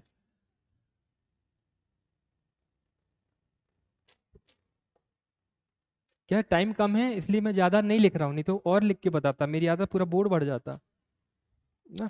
तो कोशिश तो यही करेंगे कि क्लास में पढ़ते पढ़ते क्या है कि नोट्स भी बनता रहे आपका, वो ज़्यादा ज़रूरी है ना। तो अभी तो ये बहुत कम है, नहीं तो पता चलेगा कि टॉपिक ही ख़त्म नहीं होगा।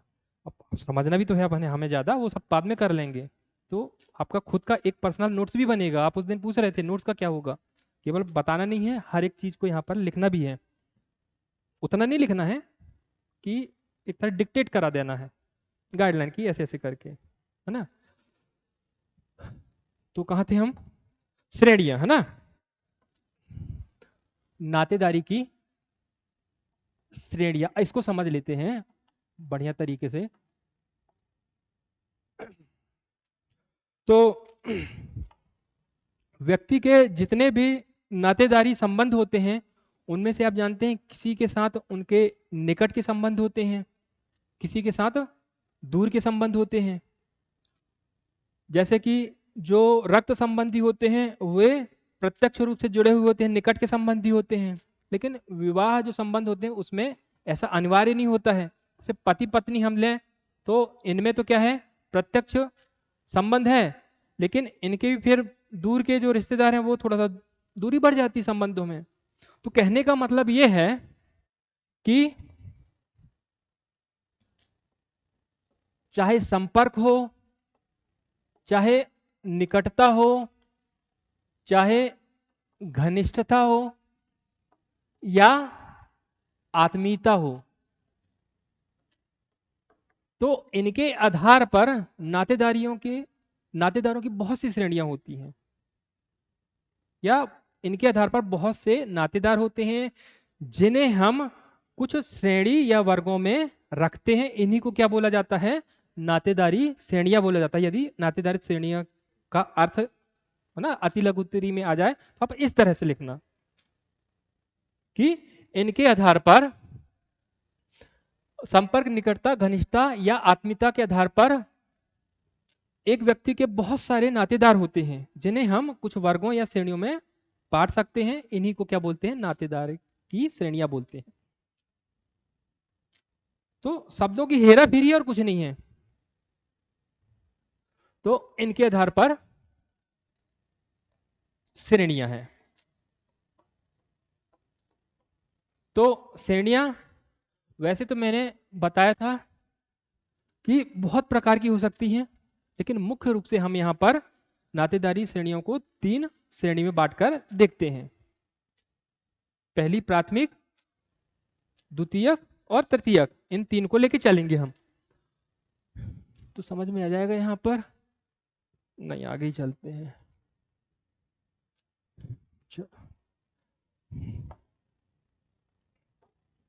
तो देखिए हम देख रहे हैं प्राथमिक श्रेणी, प्राथमिक श्रेणी के नातेदार या प्राथमिक श्रेणी, है ना। तो इसके अंतर्गत किसी व्यक्ति से प्रत्यक्ष नातेदारी के आधार पर जुड़े व्यक्ति आते हैं। बात आ रही समझ में, एक लाइन में। प्राथमिक श्रेणी के संबंधी वे संबंधी होते हैं जो किसी व्यक्ति से प्रत्यक्ष नातेदारी के आधार पर जुड़े होते हैं। प्रत्यक्ष नातेदारी हो, जैसे जैसे माता पिता, नहीं माता और पुत्र हो गया, है ना। तो ये भी याद रखें कि प्राथमिक श्रेणी जो होते के संबंधीकरण होते हैं वो 8 प्रकार के होते हैं। तो एक लाइन में हमें लिखना है, तो हम बोलेंगे क्या, प्रत्यक्ष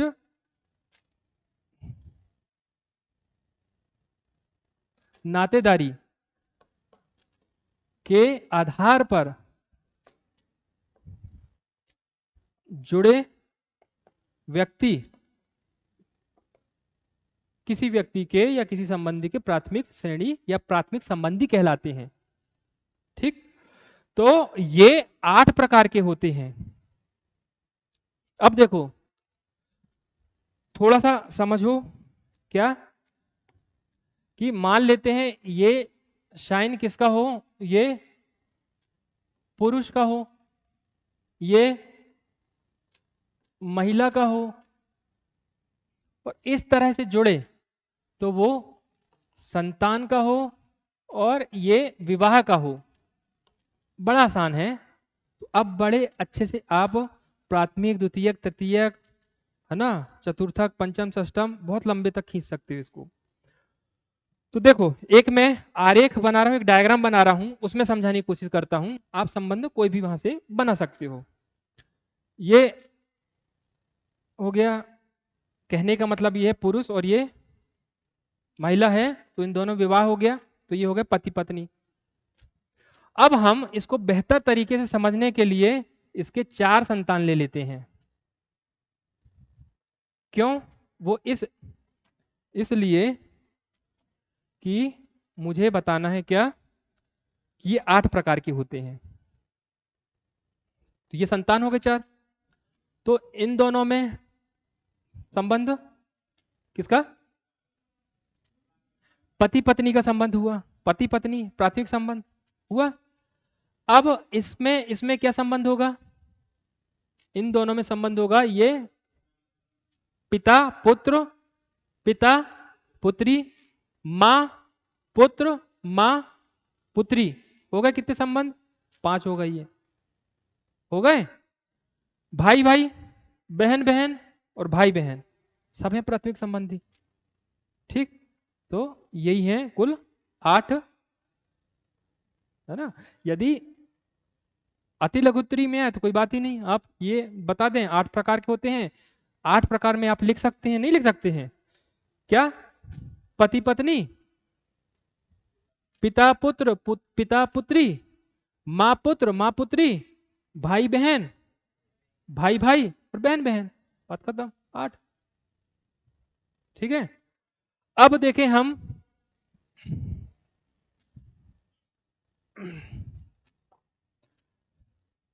द्वितीयक, है ना, समझ में आ गई कहानी। हाँ, यदि ये 60 वर्ड में आए तो इस तरह से एक्सप्लेन करते हुए डायग्राम बना देना, है ना।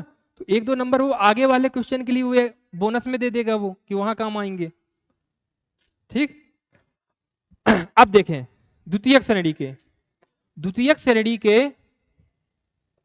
संबंधी गण वे होते हैं जो हमारे प्राथमिक संबंधी के प्राथमिक संबंधी होते हैं। समझ में यही बात?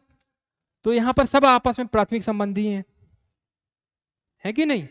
अब मैं जहां भी संबंध बनाना चाहूँ, एक्सटेंड करना चाहूँ, सब उसके आप द्वितीयक होंगे, क्योंकि 8 से 9वां कोई प्राथमिक संबंधी नहीं होता है। जैसे कि एग्जाम्पल के तौर पे ये दोनों अब कौन हो गए आपस में? भाई हो गए। तो इसके लिए ये इसके प्राथमिक संबंधी हैं, ये चाचा, है ना। हो सकता है मैं इसको ऐसे एक्सटेंड कर दूं, बहन हो गई। तो अब ये इनके लिए कौन है? बुआ। आप बात आई समझ में? यहां पर मैं ऐसे कर दूं तो ये मामा हो गया, ऐसे कर दूं तो ये मौसी हो गई। समझ में आई बात? तो ये हो गए द्वितीयक संबंधी गण। तो इसके अंतर्गत यही लोग आते हैं। मामा भांजा हो गया, चाचा भतीजा हो गया, इसी तरह से जीजा साली हो गए, ये भी वैसे ही होंगे। ससुर और दामाद हो गए। ठीक है, समझ में आ रही बात? तो ये होते हैं क्या? द्वितीयक संबंधी गण। एक व्यक्ति है मर्डॉक, इसने बड़ी रिसर्च करी है इन श्रेणियों पर।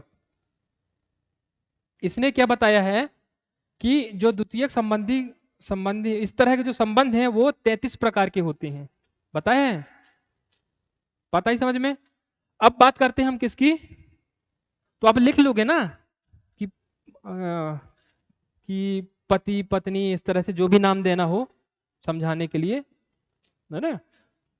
अब क्योंकि इसका मतलब केवल इतना है, ये क्या है, ये मेल है और ये गोला मतलब फीमेल है। अब जैसे जैसे एज्यूम करते जाएंगे आप, आगे आगे रिश्ते बनते जाएंगे। आगे चलूं, तृतीयक श्रेणी। अब देखो,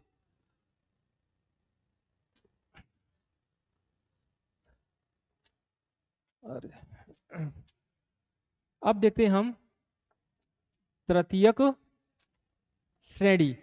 तो इसके अंतर्गत वे संबंधी गण आते हैं जो हमारे द्वितीयक नातेदार के प्राथमिक नातेदार होते हैं। द्वितीयक नातेदार ये मैंने जितने ही बताए ये सब क्या हैं? ये सब इनके पॉइंट ऑफ व्यू से क्या हैं? द्वितीयक नातेदार हैं, है कि नहीं? तो द्वितीयक नातेदार के अब यहां पर मैं एक्सटेंड करूंगा तो वो उनके प्राथमिक नातेदार होंगे, होंगे नहीं होंगे? अब कैसे एक्सटेंड करूं? अब इनको मैं बढ़ाता हूं ऐसे कि इसकी शादी कर दी है, हम कर दिए, अब इसकी भी शादी कर देते हैं, लो हो गया तृतीयक नातेदार। इनके बच्चे भी यदि होंगे तो भी ये तृतीयक हो जाएंगे। तो इस तरह से आप यदि एक्सप्लेन करेंगे, इस तरह से डील करेंगे तो नहीं भूलेंगे। अब नहीं भूलोगे ना? तो अब देखो इसके लिए ये कौन हुई, ये कौन है? इसके लिए, इनके लिए, ये बच्चों के लिए ये कौन है? मामी भाई, ये माँ का भाई यानी मामा, और ये इसी तरह से मैं ये बोलूं तो ममेरा भाई। बता रही समझ में? इनके लिए देखूं तो ये कौन है? चाची है ना? चाची 420, ठीक। और ये चचेरा भाई हो गया। इसी तरह से हम यहां भी ऐसे चल सकते हैं। कैसे? इसका ये प्राथमिक, ये द्वितीयक, अब इसकी मां हो गई, आपको दिख ही रहा है यहां पर तृतीयक होगा ये तो। चचेरा भाई, चचेरा क्यों? क्योंकि उनके बीच में पहले पिता आएगा, फिर पिता का भाई यानी चाचा, दो हो गए, फिर चाचा का लड़का, तो तृतीयक हो गया कि नहीं? ठीक है। यदि अब उसकी शादी हो जाएगी तो उसकी जो बीबी होगी वो चतुर्थ श्रेणी में चले जाएगी, हो जाएगी कि नहीं? फिर उसकी शादी होगी तो पंचम में। तो ऐसे करते करते हम इस श्रेणी को बहुत आगे तक एक्सटेंड करके ले जा सकते हैं। लेकिन 3 से हमारा काम चलता है ना? सामान्य जीवन 3 श्रेणी से ही चलता है, तो 3 ही पढ़ते हैं हम। तो तृतीयक श्रेणी में चाची हो गया, मामी हो गया, और पितामह हो गया, साले की पत्नी, ये सब इसी तरह के क्या होंगे? संबंधी गण होंगे, है ना? तो आप इस तरह से डायग्राम से खुद ही आप संबंध बना सकते हैं। कौन कौन हो सकते हैं? बहुत सारे हो सकते हैं। मर्डोक ने 151 प्रकार के तृतीयक संबंधी बताए हैं। किसी व्यक्ति के 151 तक तृतीय संबंधी गण हो सकते हैं, तृतीयक नातेदार हो सकते हैं, ठीक है। चलें आगे, चले ना? तो अब आगे जो है वो क्या पढ़ना हमें? संज्ञाएं, नातेदारी संज्ञाएं।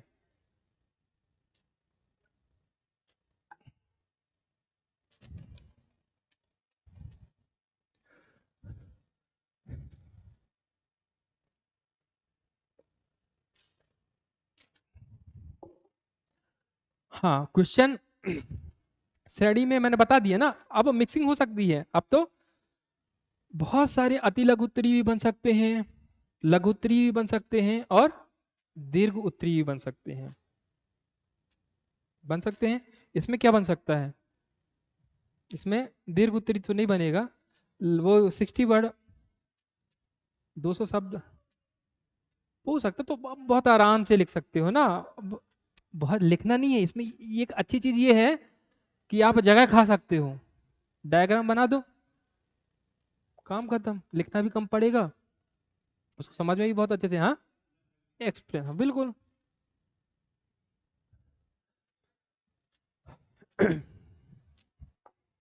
अब देखें हम संज्ञाएं, है ना? नातेदारी संज्ञाएं।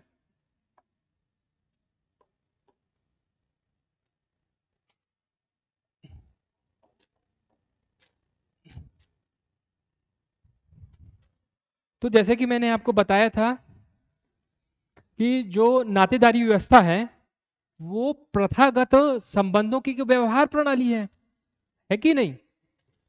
अब जब इन व्यवहारों को निभाया जाता है, या हम बोलें कि इस प्रणाली में जब संबंधों का निर्वाह किया जाता है तो संबोधन की आवश्यकता पड़ती है। पड़ेगी नहीं पड़ेगी भाई, अपने संबंधियों को कुछ तो बोलोगे। तो आप नातेदारी संज्ञाएं की परिभाषा इस तरह से लिख सकते हैं कि नातेदारी संज्ञाएं वे संबोधन होते हैं जो विभिन्न प्रकार के या विभिन्न श्रेणियों के जो नातेदार हैं उनको संबोधित करने के लिए उपयोग की जाती हैं। ठीक है, लिख सकते हो, लिख सकते हो ना, बड़ी आसान परिभाषा है। एक शब्द में बोलूं तो ये क्या है, एक तरह के संबोधन है। और इन संबोधन की आवश्यकता कब पड़ती है, जब कोई नातेदार क्या करता है, अपने संबंधों का निर्वाह करता है।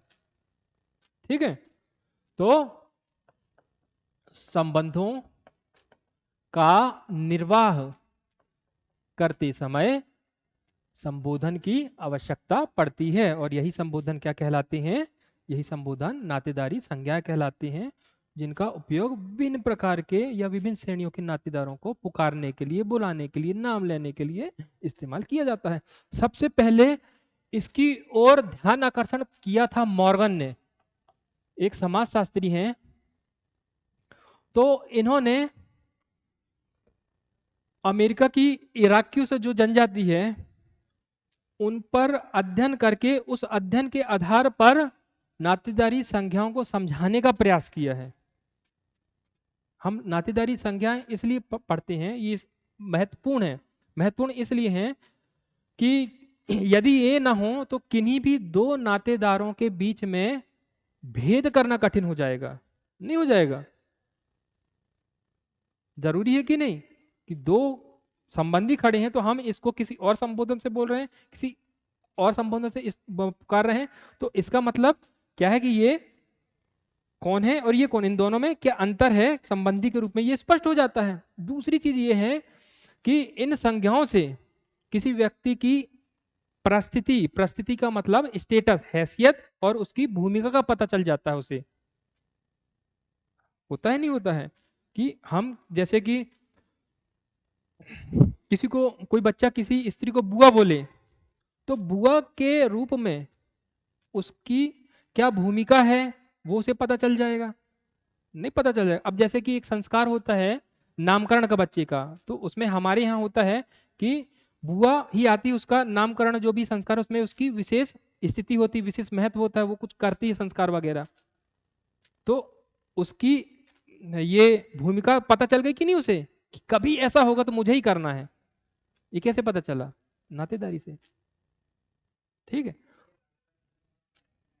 हाँ महत्व ही तो बता रहा हूं मैं, पहले ही बता दिया कि क्यों हम पढ़ते हैं, क्यों महत्वपूर्ण है ये। एक तो भेद करने के लिए दो अपने दो संबंधी, दो नातेदारों में, और दूसरा कि इससे संबंधी जो भी है उसकी परिस्थिति, स्टेटस और उसकी भूमिका का पता चल जाता है, या उसको उसकी भूमिका क्या हो जाती है, तय हो जाती है उसकी भूमिका, हम ऐसे बोल सकते हैं। हाँ, तो मैं क्या बोला था, मॉर्गन ने अमेरिका की इराक्यूस, है ना, इराक्यूस एक जनजाति है, इराक्यूस, तो इस पे अध्ययन करके नातेदारी संज्ञाओं को समझाने का प्रयास किया। और इसने बताया कि नातेदारी जो संज्ञाएं हैं वे दो प्रकार की होती हैं। तो दो प्रकार कौन कौन से? एक तो वर्गीकृत, वर्गीकृत नातेदारी संज्ञाएं, और दूसरा विशिष्ट। तो वर्गीकृत नातेदारी संज्ञा का मतलब सीधा सा ये है कि जब हम अनेक संबंधियों को एक वर्ग या एक श्रेणी में रखकर एक ही संबोधन से बुलाते हैं, पुकारते हैं, तो ऐसी संज्ञा क्या कहलाती हैं? वर्गीकृत नातेदारी संज्ञाएं।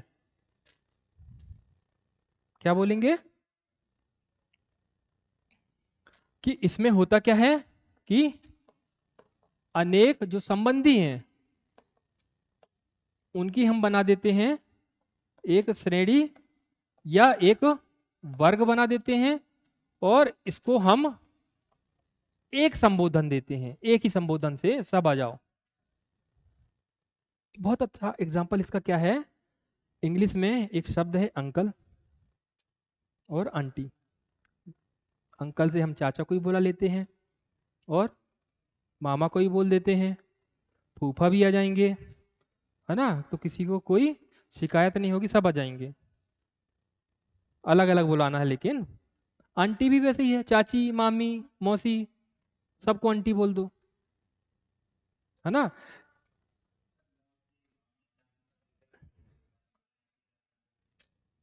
तो पूछे किसको बुला रहे हो, आपको, बस बात खत्म। यहां तक कि ये ऐसे प्रचलित शब्द हो गए हैं कि हम अजनबियों को भी अंकल आंटी बोलते हैं।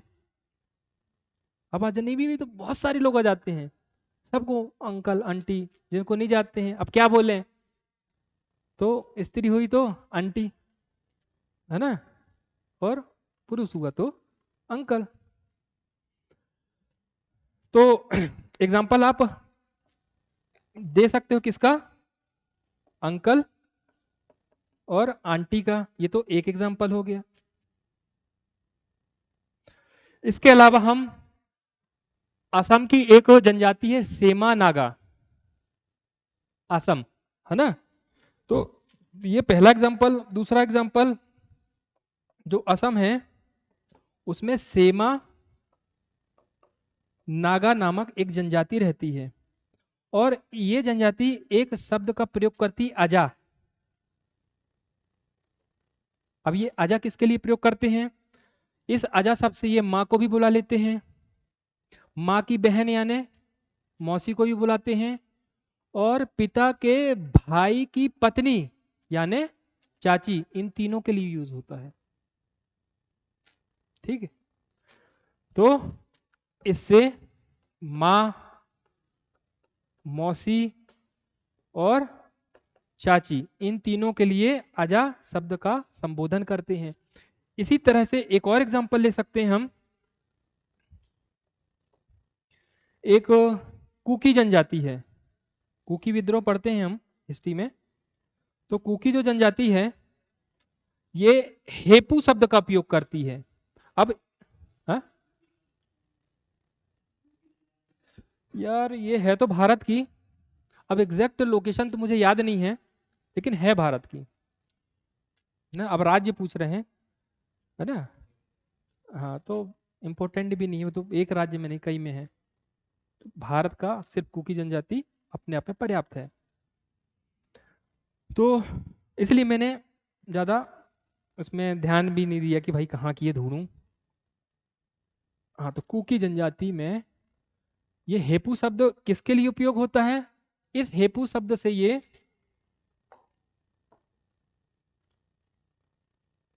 बाबा, बाबा मतलब उस पिता होंगे, मामा है, ससुर, इन शब्द को बुला लेते हैं, इन सब के लिए संबोधन है हेपू शब्द। बाबा होगा, दादा ही होगा, या बाबा, बाप को ही बोलते हैं, पिता, जो भी हो, स्पष्ट समझ में नहीं आया, बुक में तो बाबा ही बस मिला मुझे। अब इंग्लिश में देखना पड़ेगा, इंग्लिश में बुक भी नहीं है, अब जो मेरे पास ये इन्हीं में ही है ना। ठीक है, तो कहानी समझ में आ गई। अब दूसरा जो हमारा जो प्रकार है वो क्या है, वो है विशिष्ट। अब विशिष्ट जैसे कि नाम से ही पता चल रहा है क्या, कि इसमें एक संबंधी के लिए एक संबोधन, यानी एक विशिष्ट संबंधी के लिए एक विशिष्ट संबोधन का ही उपयोग किया जाता है, विशिष्ट संज्ञा का उपयोग किया जाता है। जैसे कि पिता, माता, हालांकि ये भी, ये जो हैं ये विशिष्ट हैं, ये अपने आप में विशिष्ट हैं, लेकिन ये वर्गीकृत हो गया। समझ में आई बात, है ना, ये तो विशिष्ट ही है, ये ये हम इसकी बात कर रहे हैं यहाँ पर, ये क्या है, ये वर्गीकृत संबोधन है, ये अपने आप में विशिष्ट है, ये क्या है, वर्गीकृत है। जैसे कि पिता बोले, कोई बच्चा पिता बोले, तो इस बात में कोई संदेह नहीं होता है पिता मतलब किसे बोल रहा है, पिता मतलब पिता, किसी को भी पिता थोड़ी ना बोल दे कोई, अब मौसा बोल रहा है, मतलब इससे स्वतः स्पष्ट हो गया कि अमुक व्यक्ति क्या है, माता की बहन का पति है। स्पष्ट हो गया, बस इतनी सी बात है। क्लियर है? तो विशिष्ट और वर्गीकृत नातेदारी संज्ञाएं भी हमारा क्लियर हो गया। तो ये अपने आप में ये अति लघु त्रि में आ सकते हैं, एक लाइन में, एक लाइन में ही तो जो मेन जो की पॉइंट है वो तो एक दो लाइन का ही है। विशिष्ट नातेदारी संज्ञा को आप कैसे डिफाइन करेंगे? ऐसे डिफाइन करेंगे जब प्रत्येक संबंधी के लिए एक विशिष्ट संज्ञा का उपयोग किया जाता है या विशिष्ट संबोधन का उपयोग किया जाता है, तो इस तरह के संबोधन क्या कहलाते हैं? विशिष्ट नातेदारी संज्ञाएं कहलाते हैं। एग्जाम्पल आप दे सकते हैं, पिता है ना, माँ, ये सारे एग्जाम्पल हैं, मौसी, मौसा, जो भी बोलते हैं हम। एक चीज और कि आधुनिक समाज में हम देखें तो विशिष्ट जो नातेदारी संज्ञा है, इनका प्रचलन क्या है? ज्यादा है। इन्हीं का ज्यादा है ना, जो भी संबोधन नातेदारी व्यवस्था में। नहीं नहीं, विशिष्ट का है, बता रहा हूं, सब स्पष्ट हो जाएगा। वैसे ये मैं नहीं कह रहा हूं, ये कह रहे हैं समाजशास्त्री मनोवैज्ञानिक विद्वान, कि उनका मानना है कि समाज जब विकसित होता है उसके प्रारंभिक चरण में, जब विवाह भी अपने उद्विकासीय क्रम में था, तो उस समय समाज में बहुपति और बहुपत्नी प्रथाएं मौजूद थी। तो होता क्या था कि इनके लिए जो बहुपति, बहुत सारे पति और ये हो गए क्या है ना, बहुपति और बहुपत्नी समाज, तो इनके लिए अलग अलग संबोधन का इस्तेमाल ना करके एक ही संबोधन से काम चला लिया करते थे। आज भी आदिम समाजों में आपको इस तरह, आदिम समाज ही है मैंने जो बताया, आजा, हेपू, तो इनका प्रचलन दिखाई देता है। लेकिन जैसे जैसे सभ्यता का विकास होता गया, तो विवाह की जो प्रथा है उसमें भी परिवर्तन आया। अब विवाह अधिकतर कैसे होने लगे? एकल विवाह। अब बहुपति बहुपत्नी की आवश्यकता नहीं रह गई। तो इस तरह से विकसित होते होते यहाँ पर विशिष्ट जो संज्ञा है उनका फिर यहाँ पर विकास हुआ, इनका ज्यादा उपयोग होने लगा, इनका ऐसा कहना है। ठीक है। हाँ, चाचा मौसी, आप चाचा से मतलब समझ गए कि हम पापा के भाई की बात कर रहे हैं, तो ये विशिष्ट हो गया ना। वो उस सेंस में जब आप अंकल बोल रहे हैं तब बोल देते हैं, लेकिन हाँ, तो इसका एग्जांपल आप मत लें। हम्म, बोल सकते हैं आप,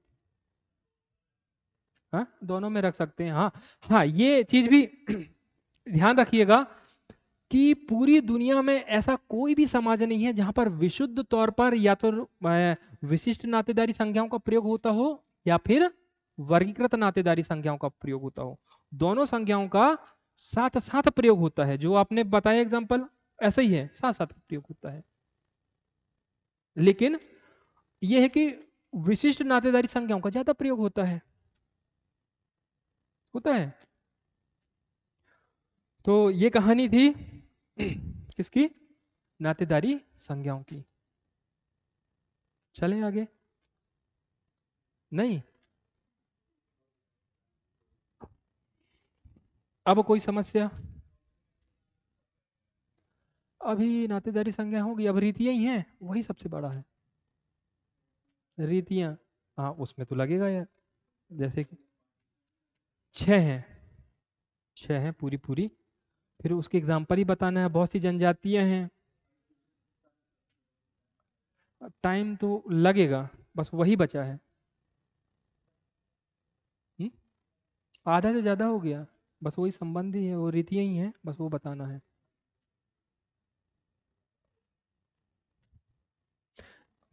हुँ? हाँ, ज्यादा से ज्यादा 1 घंटा। कल करा देंगे, बंद करें।